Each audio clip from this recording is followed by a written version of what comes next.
So when I got rocked, I was just like, fuck, it's about to be a long sparring. I only did 4 rounds though. Yeah. But sometimes when that shit happens, I want to say it's good, but it brings the best out in you, you know? Yeah, they have to be on your toes all the time.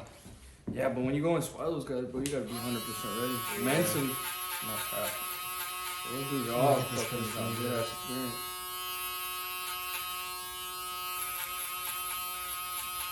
Oh, David Benavidez is right there. Oh, really? Yeah, that's fine. Oh, yeah, he's about to fight, huh? He's cool as fuck, too. Yeah, we'd go spar up there a couple times. But I would have a lot of good sparring, too. Yeah, that's a way where everybody be like, yeah. So, David, I gotta ask, man, did you hear the news? I guess it's in the last 48 hours, right? I know somebody texted you. No? About Charlo and Canelo? Absolutely, Yeah. absolutely. I mean, I kind of had a feeling that's what was going to happen. Because if you look at, you know, the deals it was offered, 2-fight deal with Dazn, no pay-per-view, or 1-fight deal with PBC with pay-per-view. You know, it was kind of a no-brainer. But, you know, I feel like we're in good position, too, because I'm on PBC, obviously. And I think Canelo, he's loving that pay-per-view money, you know? Mm-hmm. It's a big, way more money with pay-per-view, so I feel like we're in a good position. But, I mean, it is what it is. You know, I got my fight set up. It's going to be a great fight, and that's a great fight for boxing, too. At the end of the day, I'm still a fan of boxing. And it's going to be a great night of boxing. That's a fight that everybody's been wanting to see, including myself. I've been wanting to see that fight for a long time, so it's good for the sport of boxing, but hopefully I get my opportunity after. Now, why do you think they didn't offer you instead of Charlo? I don't know, that's a big question, man. I'm not really 100% sure, but I mean, I guess it's I think the only factor that's in play is that Charlo was a champion at 160, so they're probably going to give him, you know, the opportunity first. That's the only reason I could think of why they'd give him that fight. But you know, like I said, in all, it's a great fight for the fans and for the sport. You know, I'm not going nowhere. You know, I came, you know, early to training camp for my fight, you know, to make sure I come out victorious and make sure everything goes right. So I mean, like I said, we're in a good position right now. You know, it doesn't matter what happens if I'm next or if I'm not fighting this fight against Canelo, I'm still gonna be next. Would you be shocked if somehow Charlo won and then you do get the fight with him that you've been wanting, or do you not see that happening? To be honest, I don't see that happening, but anything could happen. It's going to be a great fight. I think it's going to be a fight with Charlo is going to be a tougher fight than Canelo's had in a while. But also, I want to be surprised if Canelo knocks Charlo out. But still, like I said, I'm in a good position. I want to fight with both those guys. You know, so if Canelo wins, I get a fight with Canelo. But if Charlo wins, I get a fight with Charlo. You know, those are 2 fights I want anyway, so it doesn't really matter to me. So the fight fan will listen to this and say, what? How does Charlo give Canelo a tough fight if he didn't look... He did a good job versus Juan Montel Macis, you know, the cousin of Fernando Montel, yeah. But he was banged up. His eye was swollen. Yeah. If that's Canelo, does he break his orbital bone? Can my man see out that eye? Does that come into play? Do you think of that?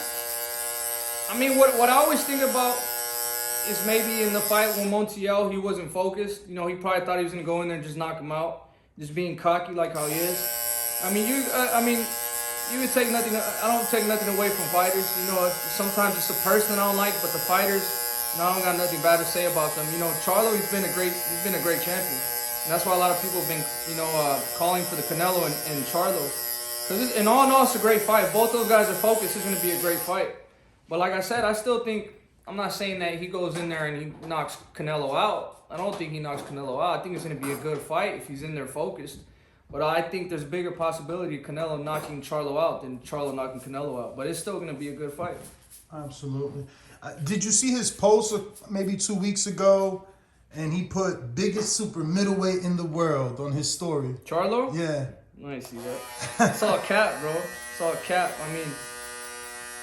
I mean, I feel like that's the narrative now in boxing now. You know, there's a lot of people that just go on there and put stuff on social media because people have voice on social media, and it's easy to talk shit on social media. It's not easy to do it in real life, but I mean, the fans see him for what he is. You know, I've been calling that fight for so long. You know, for 3 years now. Yeah, I've been wanting that fight, and you know, for him. And I thought it was a little silly saying that he wasn't going to fight at 168, but then a couple months later he's calling Caleb Plant out, he's calling Canelo out, and he's not mentioning my name at all. You know, I think that alone says it all. Going back to him getting the fight, do you think it's because he's been with Al longer? He's 32 or going on 32. You're 25, so you still got your whole career ahead of you, and Al can still get you that quote-unquote big fight where Charlo, he's 32 now.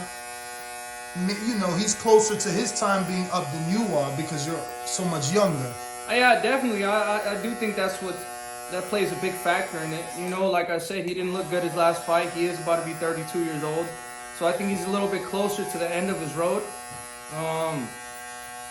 Like I said, man, like I'm gonna be here. I'm not going nowhere. You know, I just turned 25, so like I said, I'm getting more experience. I'm getting stronger. My boxing IQ is going up. It's getting even higher. So I'm gonna be ready for whatever comes my way. Absolutely. So speaking of Caleb Plant, I got a caller who calls into my show from Alabama, of all places. Instead of being a Wilder fan, he's a Caleb Plant fan. And in his intro, he has this soundbite where Plant says that he slapped your brother in the gym and you didn't do anything. Is that true? Let me tell you something, okay? So he tried to sucker punch my brother. He hid behind his coach, and his coach got fucked up, and what did he do? Justin Gamble? Yeah, he got beat up. You can see it in the video. So if me, my brother, and all of us would have jumped on Caleb Plant, what would they have said? Oh, the Benavidez team jumped me, this and that. It would have been even worse than what happened. You know, so I knew my time was going to come. I knew I'm going to get Caleb Plant eventually. I would have fucked Caleb Plant up right there. We all would have fucked Caleb Plant up. Just like his coach got beat up, you go see in the video. And then after the fact that he got fucking beat up, Caleb Plant was on my brother's dick. Oh yeah, bro, you know what I mean? I have so much respect for you, this and that. The next day, that's what happened. And then after that, he daps my brother up. He goes on Instagram talking shit. That's what kind of person Caleb Plant is, bro. He's all talk, no bite. That's why he got fucking knocked out and made look like a bitch with Canelo Alvarez, man. What did you think of that fight with him? Did you expect it? I expected him not to get knocked out. Did you call for the knockout? I knew he was gonna get knocked out. Wow. You know, the thing about Caleb Plant, he has no power. He has good little pop shots, you know, but that can only take me so far. I mean, I think Canelo was dominating him every round. I mean, I think it was only a matter of time before he got knocked out, and he did. Well, that brings me to a question from one of my loyal listeners. He's actually my producer now. Brandon Len says, "What up, David? The biggest El Bandera Roja." We gotta stop right there. Why did you guys say El instead of La? It just sounds better. El Bandera Roja instead of La Bandera Roja. Okay. Because I'm Dominican, so Yeah. I automatically would read it. El, like it's more masculine. El instead of La. Okay. Yeah, I know that's a lot of. Sometimes I get like that shit don't make no sense, but you know it's just from the name. All right. So okay, it sounds more masculine. Yeah. But El Bandera Roja, he says so. He says the biggest El Bandera Roja fan in the community here, the TBV community. I appreciate you, bro. Thank you so much. He says, "What did you think of Caleb Plant asking Canelo?" And I quote, "Do you think I'm pretty good in the middle of the 9th round of an undisputed fight?" So obviously he's talking about when Plant. Let me tell you what I think about that. I felt like he said that, and after that round, when I heard that, and I seen the video after, I'm like, this guy probably thinks that they're friends in the ring and he's not gonna knock him out. You know, because sometimes I feel like that's the type of shit that happens. Who's sister and has a conversation and says, you know what, you think I'm pretty good, right? It's pretty good for 21-0, right? Like that, I already felt like he was already mentally beat. You know, he probably thought that, oh, they're cool and he's not going to try to knock me out. And then in the 11th round, Canelo comes out and knocks his ass out. But, I mean, I just thought that was kind of funny, man. It's kind of silly, you know, but that's my opinion on that. Everybody has that kind of opinion, like, oh, he shouldn't have done that, wrong thing to do in the undisputed fight. Do you think that he was surprised himself that he's made it that far and he was doing that? I mean, up until that point, he wasn't doing too bad. Obviously, Canelo was putting in the work, you know, that will show up in the later rounds, but he was in the fight. Yeah, I mean, he probably was surprising himself. I mean, that's what I'm saying. Like, it's just asking another fighter if you think you're good. You know, during a world title fight like that, it's kind of silly to me. How do you see Plant coming back? Because obviously there was the eye injury. Is it as bad as Billy Joe? No one really knows. He has an eye injury? Didn't he? I don't know. I'm pretty sure. I don't know.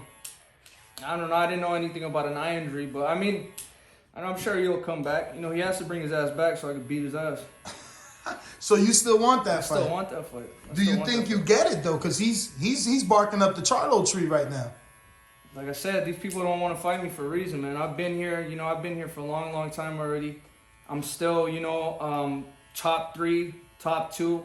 I'm fighting for another interim belt, so I feel like that puts me in a better position too. I feel like if for some reason I don't get a Canelo fight after this one, I'm gonna have the interim belt. I would love to fight. Well, I need to win the interim belt first, and then I would love to fight Caleb Plant after that. If we can't get a Canelo fight. So I'll give you some information. I know because you're a fighter. Maybe you know, which would be even better.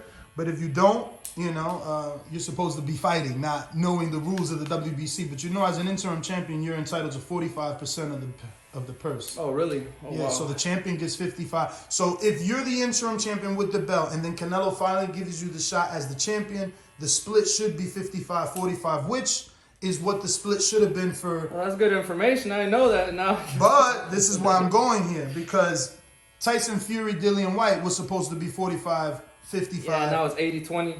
Because Top Rank went to the WBC convention, which you go to, so that might not happen to you because you actually show up. Yeah. That being said, they went there, they asked for the 80-20, it got approved, and today, Fury and Dillian White struck a deal. Well, actually, it went to purse bid, and Frank Warren bid for like 41 million. Yeah, I seen that. Yeah, so now, obviously, Dillian gets 20% of that 41 million, which still is $7-8 million career high payday. Mm-hmm. But what would happen in that situation for you? Would you expect Canelo to try to get a bigger percentage of the 55? Of course. I mean, and this is too what I want to say too. I don't want people to think like I'm dying for a fucking paycheck or anything like that. Mm-hmm. I've been seeing the narrative that a lot of people have been saying, oh, what has he done to deserve a paycheck? What has he done to deserve that fight?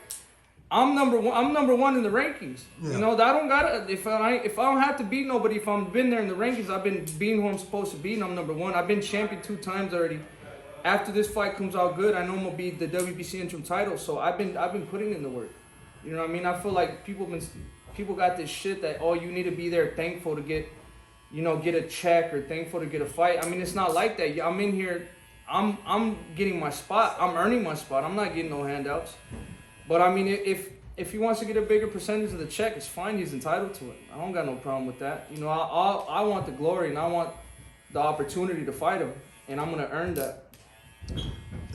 Oh, totally off topic. When did you meet Louis DeCubas Jr.? I've been knowing him since I met him. I signed with Samson Lukowicz when I was 18 years old, and then after I fought in Showtime for the first time, Showbox, I got signed. I think Al Heyman reached out and we did a contract with Showtime, and after then, that's when I met him. I was like 18 years old, so almost 7 years ago, 6-7 years ago. He's a great guy, man. And what I want to say about the people at PBC, Showtime and Al Heyman and Luis DeCubas, they take care of you, man. They make sure you're good. They make sure you're comfortable. So if anybody wants to come over to a PBC, I mean, I feel like this is the best promotion out of any promotion. They've treated me extremely well.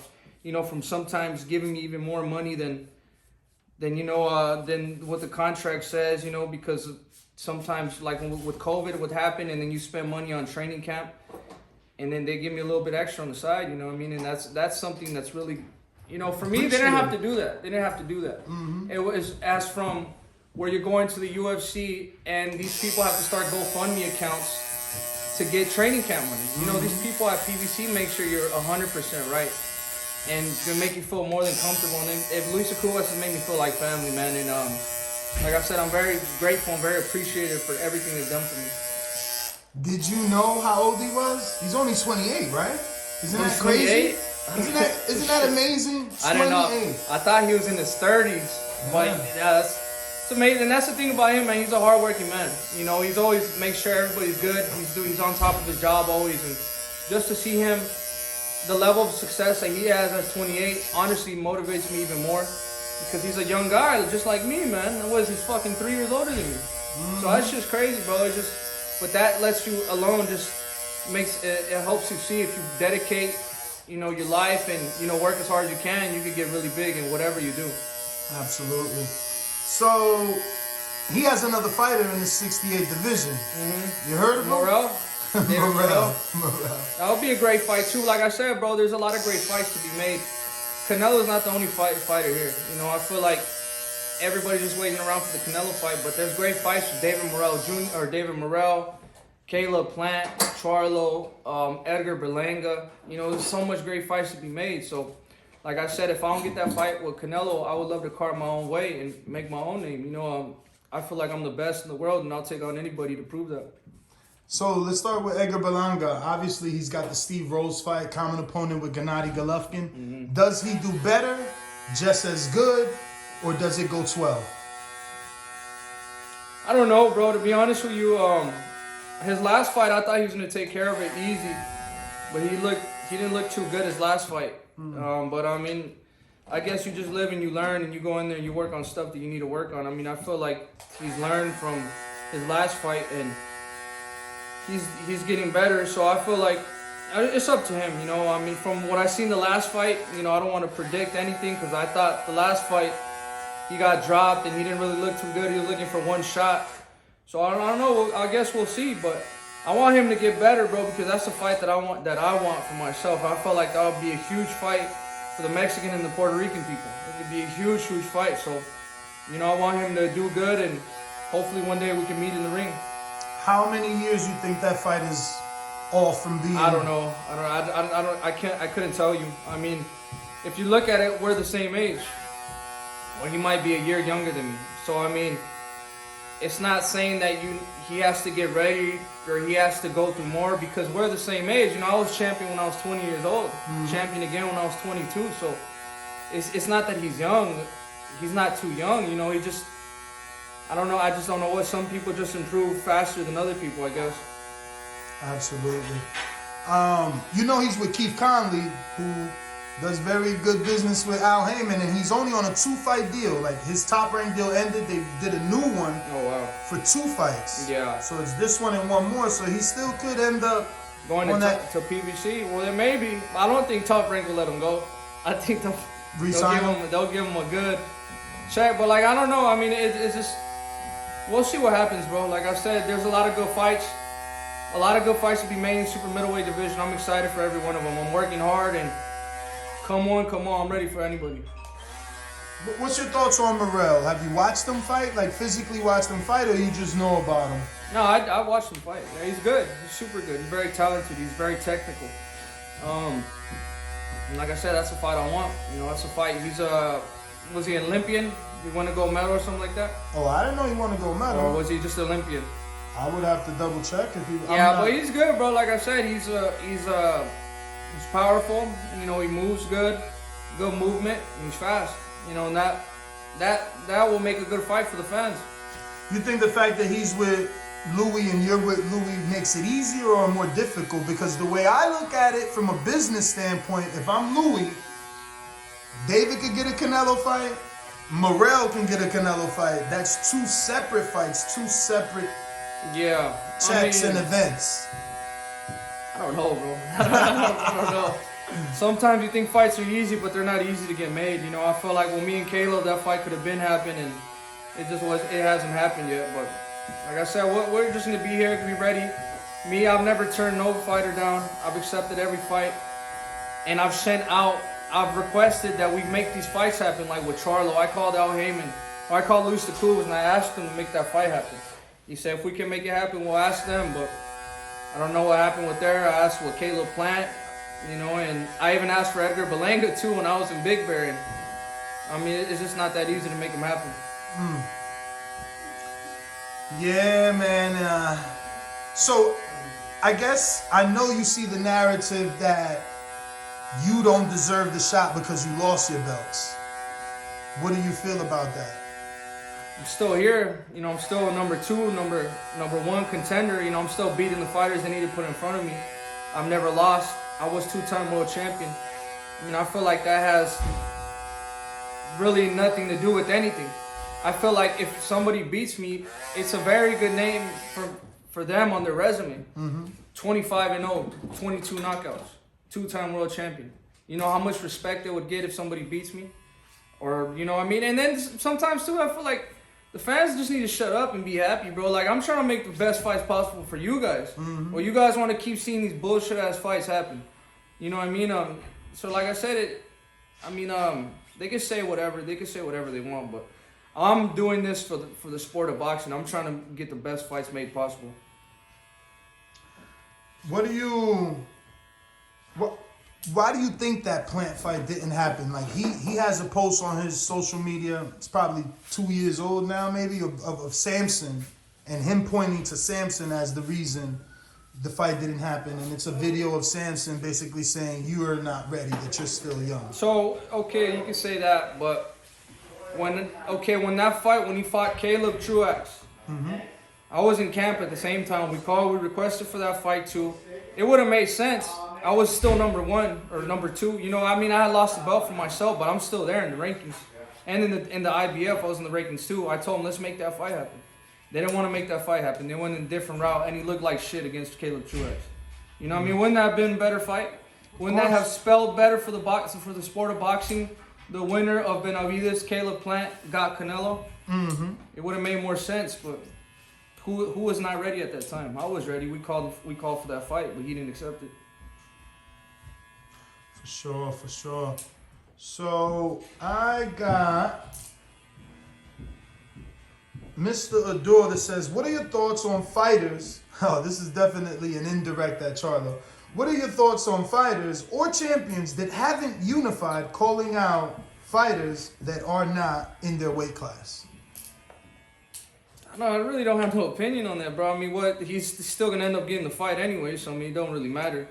I mean, about fighters calling out, saying that they'll never go up to 68, and now they're right there trying to fight everybody at 68 except the person that was calling them out. I mean, I don't know, bro. I mean, there's a lot of politics and whatever's going on, but it is what it is. I get it. So I got the best dad ever that says, who are your favorite fighters to watch in today's era? Today's era. Let me see. I like Josh. I'm gonna give you 5. I like Joshua. I like Gypsy King. I like Usyk. Usyk is a monster. I still love Wilder and Inoue. And Earl Spence. There's a lot of fighters, bro. I like. So you actually watch when these guys are fighting? I watch everybody. You know, it's Shakur Stevens. Well, Valdez is really good. Ennis Boots, I like him a lot. He's really good. Virgil Ortiz. To be honest, I even like Ryan Garcia, bro. But he needs to pick it up. He needs to fight a little bit more. But he's good too. I like him too. Man, so you really watch the sport? Yeah, I'm a boxing fanatic, bro. I love boxing. Dope. So and Lomachenko too. I love Lomachenko. Man, you had said, well, if we could go with Shakur and Valdez. The fight still hasn't been signed. Shakur Stevenson is saying that Valdez hasn't signed. Do you think that fight happens? I hope it happens, bro. For the sport of boxing, it'd be great. I feel like that's a great fight for both of those fighters. I feel like Valdez, too, that'll probably be one of his biggest fights. Probably like as in competition-wise and in paycheck-wise, because who's not going to watch that fight? But hopefully it gets made, man. I don't know. That's what I'm saying. Like, a lot of times you think fights are going to get made, and then something happens, they don't get made. But I feel like there's a big chance of that fight happening because Valdez, he needs a fight like that. You know, I think, how old is he? Like 32, 31? Is he that old? Because he's older than my brother, and my brother's about to be 30 this year. Yeah, I have to check. I didn't know he was that old. He looks young. Imagine he was a 2-time Olympian. And he's been 31, you're 31, right. Yeah. So I mean, he needs this fight. I mean, Like I said, a lot of these guys, bro, they've been there for a long time. Like even like when my beef with Charlo too is, bro, that okay, he's been there for so long, he can say all this he wants, but honestly, he's fought Derevyanchenko and J-Rock. Out of how long has he been here for? Well, I mean, Trout and Bundridge, he took the title from the champ in Bundridge, but he was, okay, 4 fighters. And how long has he? I've been watching that guy since I was like 13 years old, bro, 14 years old. You know what I mean? And if anybody, you know what I mean, like they think they're more deserving than what they are. They think they're better than what they are. But the person I do respect a lot is Canelo. He's beat a lot of champions, bro. He's beat a lot of good fighters. So that's why when other people say shit like that, like Charlo saying he's the best, this and that, you know, I feel like the same shit they say about me, they got to say about him and everybody else. Why are people talking so much shit about me when everybody else is the same? Caleb Plant, who did he fight? He fought Uzcategui. He almost got killed the last 3 rounds. Charlo, you know what I mean? All these guys, fucking Rocky Fielding. So how am I not deserving for a fight when these guys are the same as me? You know what I mean? Absolutely. Absolutely. That's the issue, man, that everybody is trying to stay undefeated to get the Canelo fight. So they're afraid, or not necessarily afraid, but you don't want to risk that opportunity, man. Yeah. You don't want to risk that opportunity when a Canelo check, I mean, Plant, and I'm using air quotes, got allegedly 10 million or more. Like, that's not money that you want to fuck up. Yeah. I mean, I guess it is what it is, bro, but I mean, I feel like you'd have more respect. I mean, you see, like, Oscar De La Hoya. By the way, Plant was another Louis DeCubas fighter. Yeah, I know. I don't know if it's going to be easy for you to get those looks. Because if I'm a businessman, I'm going to use both of you guys to fight Canelo and make 2 separate checks, man. At the end of the day, it's 2 big events. You versus Canelo's a big event, and Plant versus Canelo obviously did 800,000, but that was a big event. Yeah. Speaking of, okay, go ahead. But that, I mean, like that's what I'm saying. These fights are a little bit closer to be made than Plant already got in there. Okay, you're talking about Luis and getting that check. He already got the check. You know what I mean? So what's left is for me to fight Canelo, and then after, you know. So I think these fights are closer to being made than further away, you know. So that's what I'm saying. I'm in a good position right now. Speaking of your position, obviously, people have this narrative that because you lost your belts, Canelo seen an opportunity, snuck in and fought and unified and undisputed a division that he otherwise would have not went into had you never lost your belts. Do you believe that he only came to 168 because you lost your belt? He was already a champion at 168. Like I said, bro, I don't really want to. So you consider the regular full a title, like WBA? Because he beat Fielding. He had the it was a regular. I thought it was. Okay. When he beat Callum, he got the super and the ring. I don't know. I don't want to sit here and sound like a hater, like saying like, oh yeah, he's scared of me. That's the only reason he came up. I lost the belt. I mean, he's seen an opportunity to get a belt, and he came up and he got it. I would have done the same shit. Well, since we're speaking of guys coming up and Canelo, we got Miguel, one of TBV's loyal listeners, who said, would you push for an Andrade fight, Demetrius Andrade? Oh, that's it. Yeah, exactly. Yeah, I had just seen that. I had seen that he was coming up to 160. I would love to fight Andrade too, bro. That's a good fighter, and I feel like just for me, out of myself, and giving me the experience to be the fighter I want to be and have the legacy I want to have, I would love to fight him too. How easy you think that's going to be? It's not an easy fight. No, I mean easy to make. You can see there's no fights are easy to be made, bro. So I don't know, bro. I mean, I would push for it and I would call for it. I'm not scared of nobody, and that's fights that I want. You know, I want the fights for myself, because at the end of the day, I really want to know that I did. By the time my career is over, I want to know that I did as much as I could possible to actually call myself the best. I just feel like he's on Dazn. He's been calling for that Charlo fight for so long, and because of the Dazn, I don't know if that is. I think just the promoters need to come to a deal, man, and just make all these fights happen, bro. Like, there's so much good fighters on every platform, and it's sometimes hard to make it happen. So I don't know. I think it'd be better for the sport if everybody just worked with each other, but you know, sometimes that's not how it happens. But I think it's a little bit closer to that becoming a reality, as because you could see with like Wilder and Fury. Mm-hmm. Now Fury's gonna fight with Dillian White, and then maybe after that Joshua. You know what I mean? So I think it's closer to becoming a reality. I think it's just a little bit more.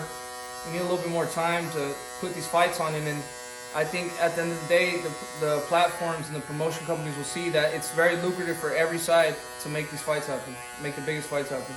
Absolutely. Where would you envision a fight with you and Demetrius Andrade taking place? In Phoenix? No, maybe Vegas, bro. I don't think he would fight me in Phoenix, or I don't think I wouldn't have even that control to be like, oh, you got to come fight me in my home territory. So I think Vegas is a good place for both of us, or even New York, Texas. I don't know, man. Wherever, man. Wherever they want to make it happen, I wouldn't have no problem going wherever. I feel like everywhere I've gone, I've had so much support from everybody, my fans, that everywhere I go feels like home to me. So I want to ask, since you said Phoenix, would you prefer a fight to be in Phoenix versus Vegas for you, just to bring it back home?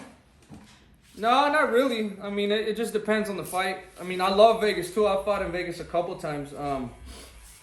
I love Vegas, and I love Texas too, bro. When I fought in the undercard of Earl Spence, that was amazing. That was electric. Have you ever gotten a reception as big as that one again? No, that was the biggest. That was insane. I was there, but when you came out, that was insane. Yeah, but even too, the love that people show me in Phoenix, bro, because that's where I'm from. That's a crazy fight city, bro. The people, they go crazy there. And in Vegas too, like I said, bro, I feel like I'm such a likable person and a likable fighter that everywhere I go, people just gravitate towards me, and they show me a lot of love and a lot of respect. So everywhere I go, it feels like home to me. When you brought up, I think it was, you brought up Plant, right? No, Berlanga getting dropped. Yeah. How'd you feel when you seen that?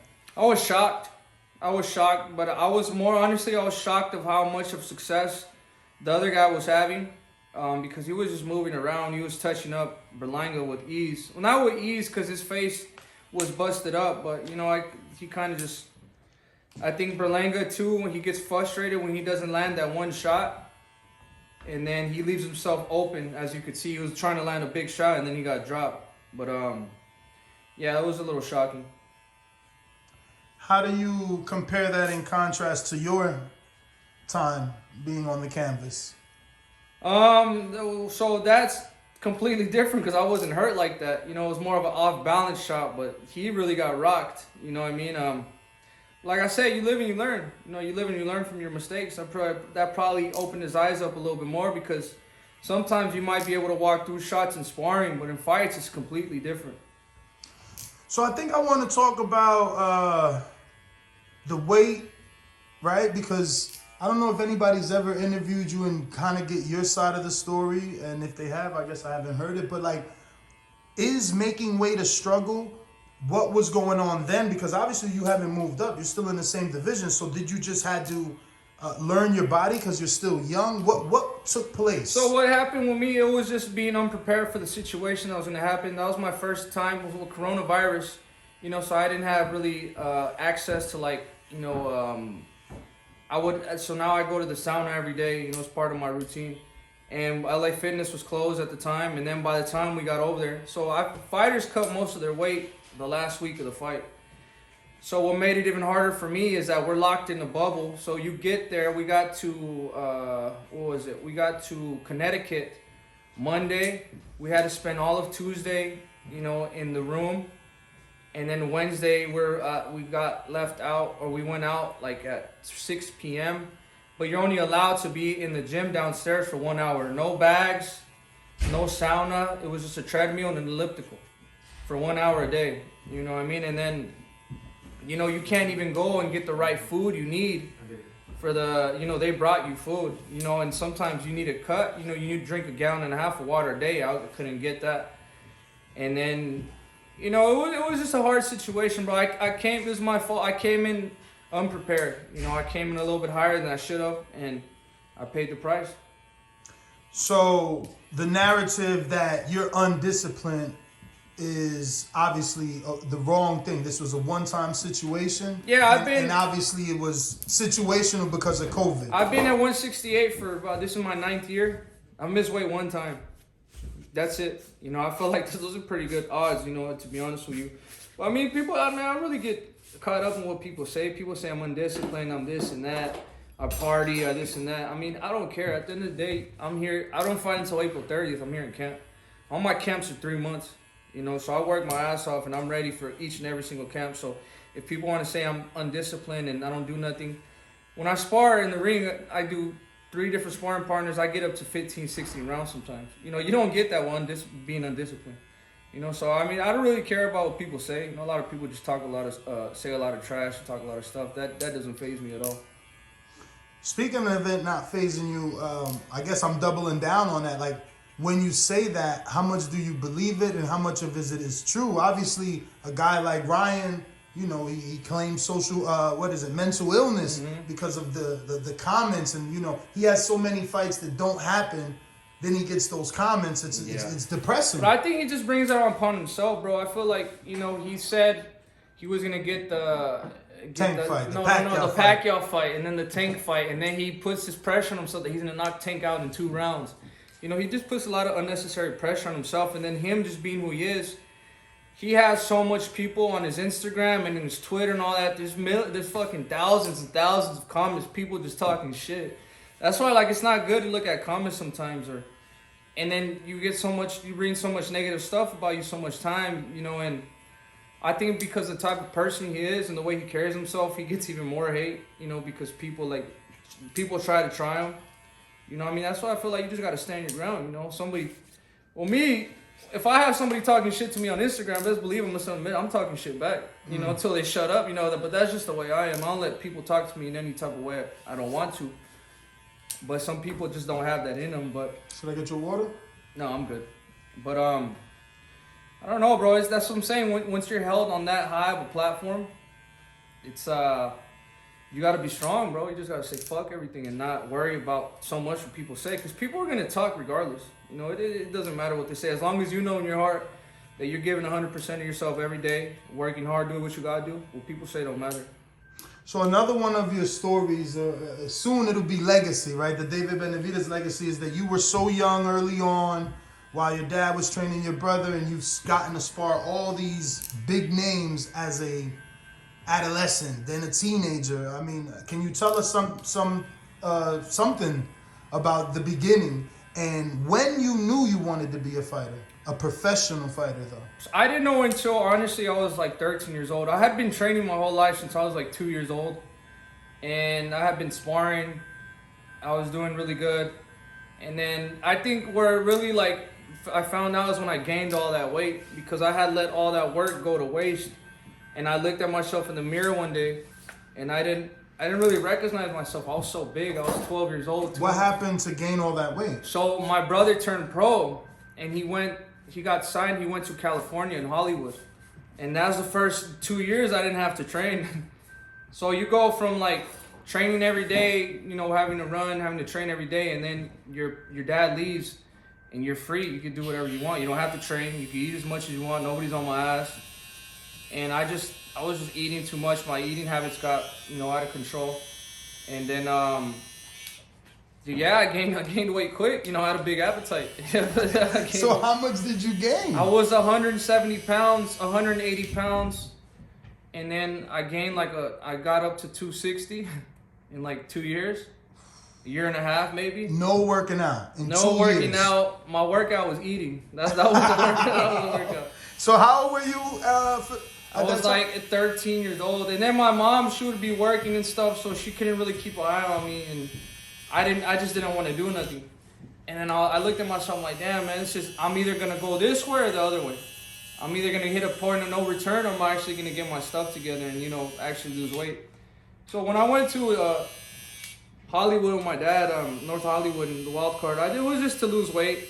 At the time, I was 13 years old, but I still had 9 years. 9 years boxing, 10 years almost. I still had a lot of experience. And I was a big kid, so I lost the weight, and I started sparring but I only had like 10 amateur fights, so that was the funny thing. So I started sparring like the bigger guys, buff dudes that look scary.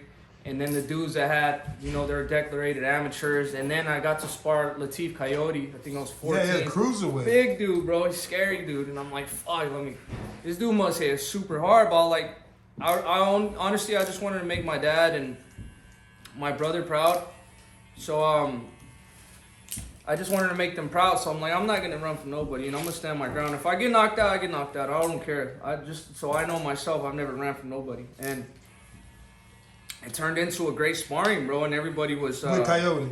Yeah. At Wildcard. At Wildcard. Freddie was there? Yeah, everybody's impressed. You could ask Freddie. And what motivated me too, bro, is that before I had got there, my brother and my dad would tell stories about, oh, I got this other son. He's going to be good. He's going to be he's super good. And then I get there, everybody's like, get the fuck out of here, bro. What is this? It's like a fat blob. Yeah, because I was... And then that made me angry because it's like...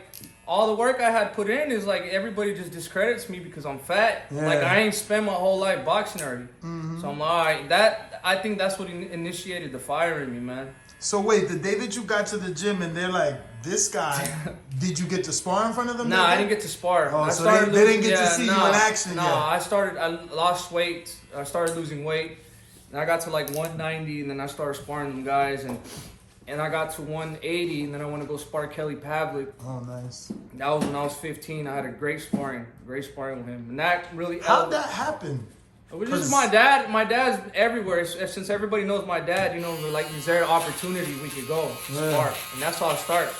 They start what they're going to play with you, but as soon as you land a big shot, it turns into a war. And I've always stood my ground. So, I mean, that turned into a great sparring. And then when my brother fought Mauricio Herrera, we went to Big Bear. And that's before Golovkin that's before he made his U.S. debut. So, I'm in there. My confidence is up because I sparred Latif Coyote, I sparred Gabriel Rosado, I sparred all these guys, and I've been doing good. And then there's this, my dad asked me, do you want to spar today? Abel said he has a guy, some Russian guy. I'm like, yeah, I'll spar him. And it's Gennady. I didn't know who he was, and that helped me more too, because if I knew who he was, I would have been more timid and a little nervous. I would have been a little nervous, but I remember I looking over across the ring from him. He was the nicest guy, but when he was getting ready, he gave me this look. It's fucking like it's about to go down. To war right now, and I'm like, fuck it, let's get it. And so how old were you with sparring Gennady? 15. And you weighed 190 though. No, I was like 175 for 15. 180. I was closer to 180. But I was 15 years old, you know what I mean? And I had heard, at the time we didn't know anything about him, but I remember, too, a funny story I never told, where they're sparring, we're going at it, and we both throw a body shot at the same time. Boom! We both land clean. And he hurts me and I hurt him, and we just give a look to each other. We kind of step back, you know? And it was the air? That's when it... And then after that, you know, he gave me a lot of love, respect. He's like, we want to keep sparring you, just keep coming back. And I kept going back until I was 19. I think the last time I sparred him was when he fought when he fought Daniel Jacobs. But so how many rounds would you say you got in the bank with him? I don't know, bro. I sparred him. I would go for his camps for like 7 weeks. We'd get like 6 rounds in, because he'd have his other guys 6 rounds 3 times a week, times 7 times like 2 a year. I don't know, like 150. Shit, that's a lot of experience. Yeah, and he taught me a lot because he was such a hard hitter, and his IQ was so good, bro. I had to be on my toes every time. I think that's probably been hard. That sparring has been harder than any of my fights because he hit so hard. But then he taught me a lot. He taught me just from being like me blocking his stuff and just looking for other opportunities. It taught me a lot how to counter, how to jab, how to use the ring with him.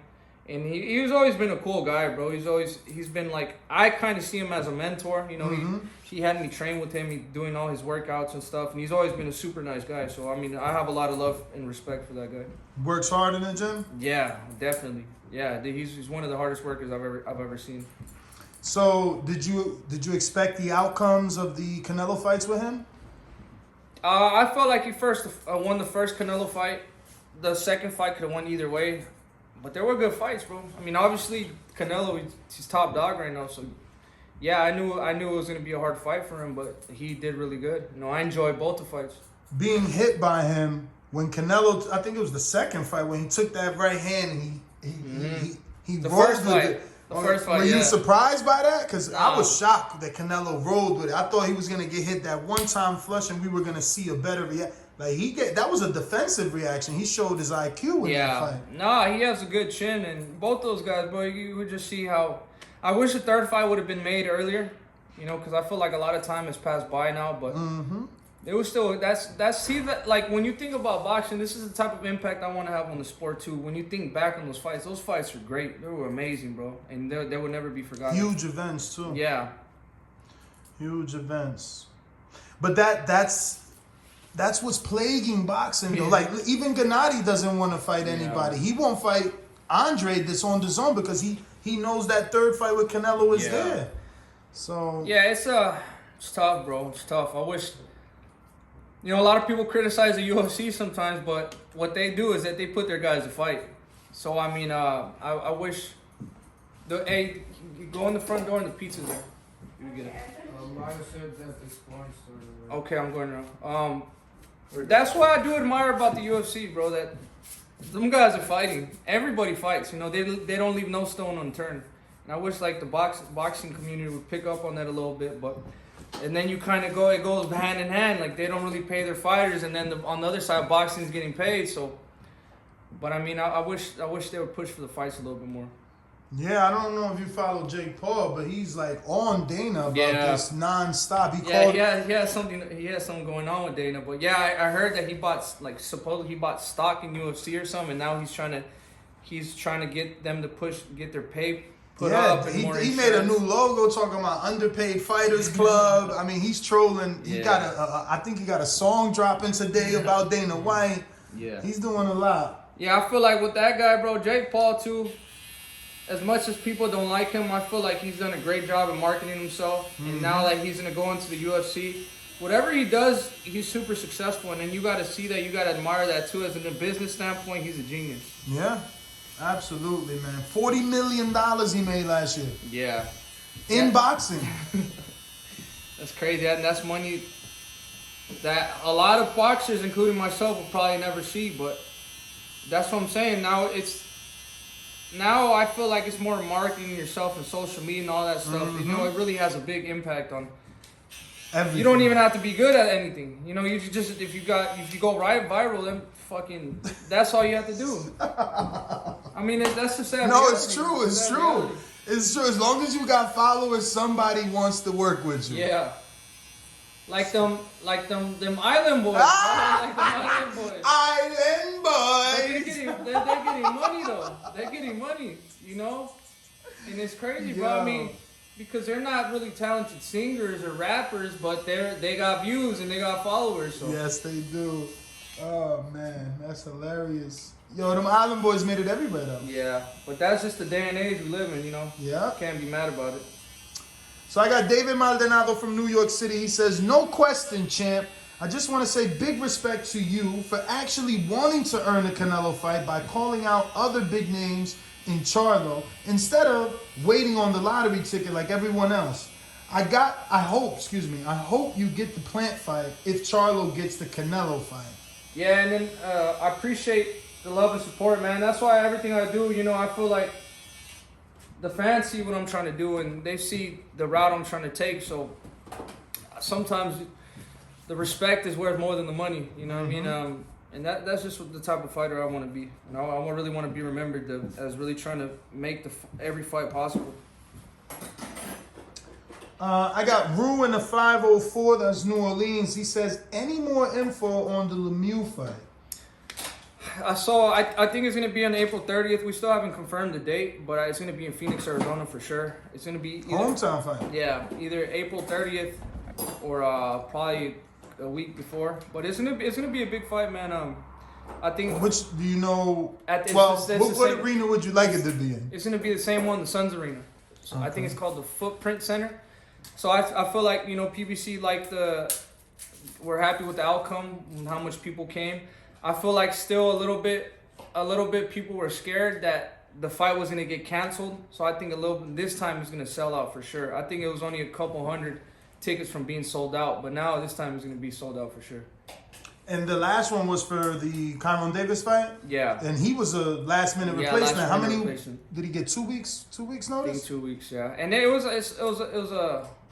I was actually, a little upset too that with Uzcateki, because I had been wanting to fight Uzcateki too, and it would have been a big fight, man. It would have been a war. So it just sucks that he went that route and got caught up for steroids or whatever he was doing. But hopefully in the future we can run it back. How'd that make you feel? Obviously, he was using steroids in preparation for a fight with you. Yeah. I don't know, bro. I mean, I feel like that's how much a big of a threat I am. That people even that the ones that accept the fights are still trying to find another way to be to get a little bit of edge on me. But I don't think it would have made a difference, bro. My stamina, my conditioning, everything was perfect. I had worked extremely hard, so I was ready for whatever came my way. Does it frustrate you at all when you hear people busting for diuretics or special, and I'm using air quotes again, special teas to lose weight when you were 260 and you were able to come back down? Yeah, and then for them, nothing happening to them. You know what I mean? They don't even got to face no repercussions or nothing like that. That's kind of what upsets me too. And, you see, I mean, and I don't want to talk bad about, Valdez or whatever, because, I like Valdez a lot. But it's not even about him. It's about how the treatment that he got. You know what I mean? 2 weeks before a fight. When I got caught up for whatever I was doing, I wasn't even in camp for a fight, and I still had to pay a fine. I still was stripped. So, I mean, I feel like if they do that to me, you got to... The same rules got to be caught up with everybody, Everybody has to follow the same rules. I agree. I'm with you, man. And that's why I brought up the 45%, because hopefully you don't get the same treatment Dillian White got. Dillian White was entitled to 45% of 41 million. But then, okay, if we try to negotiate, we try to do a contract, like I gotta get 40%, I gotta get 30%. Then you say, what have you done to deserve that 30%? There's always or just walk away, because it's Canelo. I mean, you either take the fight or he go. Look at Derevyanchenko tried to play hardball. He didn't get it. Yeah. He ended up having to fight Gennady for the same amount of money Canelo offered him. Yeah. Obviously, you can't put yourself in those positions, in those shoes, because no one knew that Derevyanchenko would turn around and get 5.5 to fight Gennady. But in retrospect, now that we know... Oh, he got 5.5? Oh, wow. Same thing that he got offered for Canelo, though. Yeah. What would you have done? Would you take the 5.5 for Gennady or with Canelo? I'd take the 5.5. I don't give a fuck who I'm fighting. Let's go. Let's go. That's right, man. But that's good too, because probably at that time he was coming off of that's when Gennady was coming off of fight with Canelo, right? So if you look at it, he probably took the tougher fight. So I mean, I probably give him more respect for that. I feel like at that time, who would Canelo fight? He'd have fought Jacobs. Something like that. But it was a unification. Remember, Jacobs had the IBF. Okay, I mean, it was still a tough fight for both. I mean, because he took Gennady's belts, then unified with Jacobs. Yeah, but then he went up against a puncher, and Derevyanchenko was still, was there banging with the puncher. So I still give him a lot of respect. I mean, at the end of the day, he still won 5.5 million. So for real. Oh man. So do you have any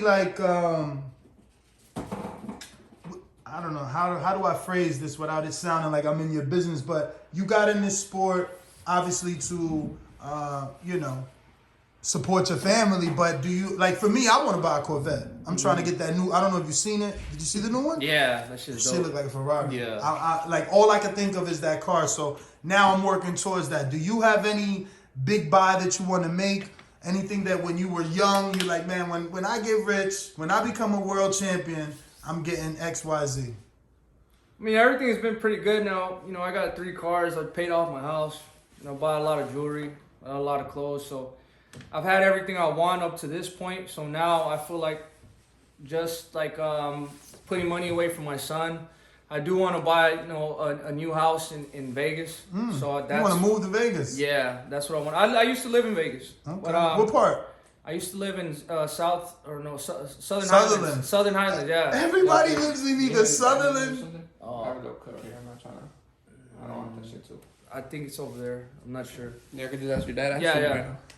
Everybody either lives in Sutherland or Henderson. Because it's not. Yeah, I want to get a house in Henderson. Oh, yeah, nice. It's nice over there, bro. Yeah, and honestly, it is. I think people that have never lived in Vegas think that it's just the strip. Yeah. It's not. They No, have it's not. outside of the strip is beautiful over there, and it's a big boxing town too, man. So I just want to probably get another house and just probably just start doing that. You know, just want to start investing. I want to start getting duplexes and maybe some apartments. You know, and I think that's just the route I want to go. Nice, man. That's good.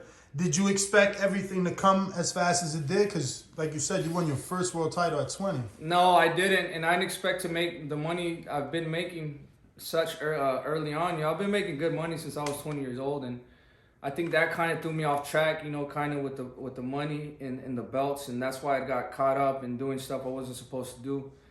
But like I said, you know, you make mistakes, and it's not about the mistakes you make; it's about how you rebound after the mistake. And everything has been amazing to this point, and my head is on right. You know, I got my son, I got my family, so I couldn't be happy with the way things played out. This is probably going to be like, it's definitely off topic, but it could be left field. I doubt anyone's ever asked though, but like, how's the relationship with you and your brother? Because he's the older brother, yeah, but you're physically the bigger brother, and now he's a little more separated from the sport, and the public loves you. You're like the darling Benavidez right now. They want you in that Canelo fight. The way you fight, everybody's falling in love. I feel like since the Porky Medina fight, everything's shot straight up for you. Oh, my brother, he's always been very supportive of me. He's very protective of me, and you know, like I said, I'm very supportive of him too. You know, we've been here helping each other. You know, I love when he's in camp with me because, you know, it's kind of like, you know, when you used to be with your little brother or your siblings and used to play, and when you're little kids, it brings up a lot of memories. So, well, right now he's doing his own thing. You know, he's going to be in Creed 3. You know, he's out there filming. You know, he's got a good role in Creed 3. So, I'm saying now, I couldn't be more proud of him. You know, we both support each other 100%. For sure. So you guys have never gone through like, I'm not your little brother no more. Oh, we have. Because I have a brother and he's 4 years older than me, but he came out shorter. He's like 5'10". I'm 6'5". So I definitely went, cause bro, he would take over the control for the TV. Yeah. I had to watch everything he wanted to watch. No, me and my brother, it's not like if I say it the way I just told you right now, but it's not a sweet relationship. It's not like, oh, we never fought. We fought a lot of times. We still fight a lot of times, but I feel like that's how you earn the respect. You know, he respects me and I respect him a lot. You know, we're grown men now. I'm his little brother, but I'm not his little brother. He's just going to tell me exactly what to do. And I'm not expecting to have, just because right now, at this point in our lives, I'm a little bit more successful than him. I'm not expecting him to do whatever I want to do. And it's not like that. It's mutual respect from both of us. For sure. I don't want you to get into the other things that he has going on, but he's definitely going to have something big coming too. Mm-hmm. Yeah, he definitely has big fights coming up soon. So as soon as he's done with this movie, you know, he's going to get back and start training. It's going to be whenever the news comes up, you know, we'll be ready to announce it. You sparred already? Nah, Diego. Oh, he's sparring? Yeah. How much rounds until you got? He's about to, the other guy's about to go in there, and then I'm okay. So like five more rounds. Okay.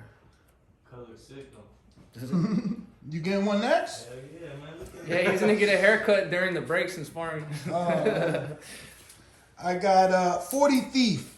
He says, top 3 favorite movies. Best wishes, brother. Hoping for the plant fight at the end of the year. Top 3 favorite movies. It's gonna be Limitless with Bradley Cooper. I love that one. Guardians of the Galaxy, Bradley Cooper. And wait, no, Guardians of the Galaxy don't have. Yeah, he's the raccoon. He's the fox. He's the raccoon. That's right. That. Okay. And Avengers. What is the one with Thor? I mean, with Thor. Thanos. With Thanos. The first one. Oh, the first one. The end.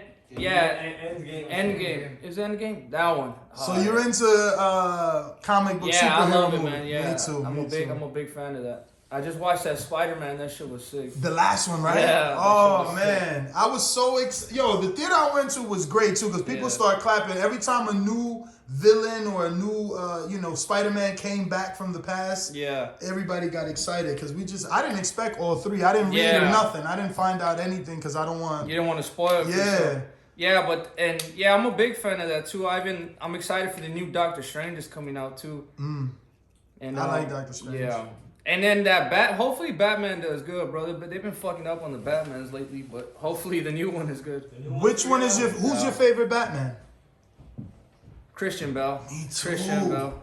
Bro, I kind of hate Christian Bale. He did an interview saying that he was leaving Batman series because he didn't want to be remembered for that. Yeah. But he hasn't done another big movie since that. Like I only know you for Batman. Yeah. I mean, obviously he has The Machinist where he lost all that crazy weight. But yeah. And then too, the Joker. What's the other dude's name? Ledger.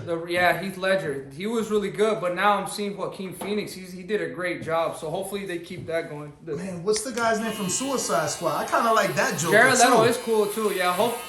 I don't know if they're gonna give him his own movie. Hopefully they do, because I would like to see how that plays out. But he's a little bit more crazy. I like it too. Yeah, I like that version of Joker. Yeah.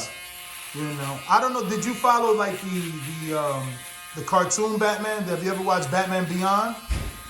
Where it's like a young version and he's got all like these red eyes or some stuff. Like I did watch it back then, long time ago. I always wanted that one to be made into a movie because it's like Bruce was behind the computer now. You had this young guy out there with all these toys being a kind of a slightly better Batman.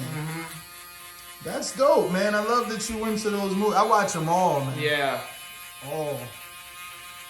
That's crazy. Bradley Cooper, that Limitless movie was amazing, man. Yeah, bro. That pill, right? What would you do with the pill?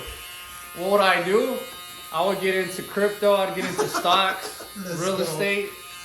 Bro, Bitcoin is crashing. Let me tell you, I've been losing money on Bitcoin. Yeah, Jesus Christ. I lost a lot. I have Polygon, Ethereum, Shiba, Dodge. And fuck, I haven't even gone to my apps the past. Sometimes 2 weeks. Depressing. Yeah, and then it messes up your day. You know, you're just pissed off all day. Did you check Ethereum? Has it dropped since the Floyd Kardashian shit? It's around like 24. Well, I mean, that's not good. It was at almost 4K like a month ago. You know what I mean? So it just sucks right now. But I mean, that's the thing about it. You just gotta especially in those situations, you gotta tough it out and. It's gonna go back up. You know, you don't want to sell and lose money, and then you check it 5 months later and it's up. That's exactly what happened to me. I remember it was low, and it shot down to like 3,400 Bitcoin. Yeah. Then it goes to 98. So I'm like, Jesus, I'm out. Yeah. And I pulled out at 93, and the motherfucker shot to 68. Yeah. So now whatever I got, I'm not even trying. Like, I don't even look at it. I know I've been losing like crazy. You bought it before or after pandemic? Fuck, I wish I would have got into crypto during that time. Yeah. It was good, bro. The pandemic, it dropped it, but it bounced back up. Yeah, and that's the thing about it, bro. They have so much. Those companies have so much money in it. I don't think they're ever gonna drop like that. They might crash. I think a lot of that is manipulation from the government or the big wealth, big wealth accounts. You call it if you want. Yeah, it looks sick, bro. You call it and you want to check both of them out. Yeah, it's just dope. That's perfect, man. Appreciate that, bro. So I feel like it's just manipulation right now, bro. Because I was actually thinking about selling, but I'm not gonna lose my money. And but I'm in a position where I'm making money other ways, and I have money saved up. Sometimes when they have all their money in there, and it's going down, they have no choice but to sell. You think I get JR's phone? My phone is bad. I'm trying to get a little bit. I have ill-favored. Do you think? Oh shit!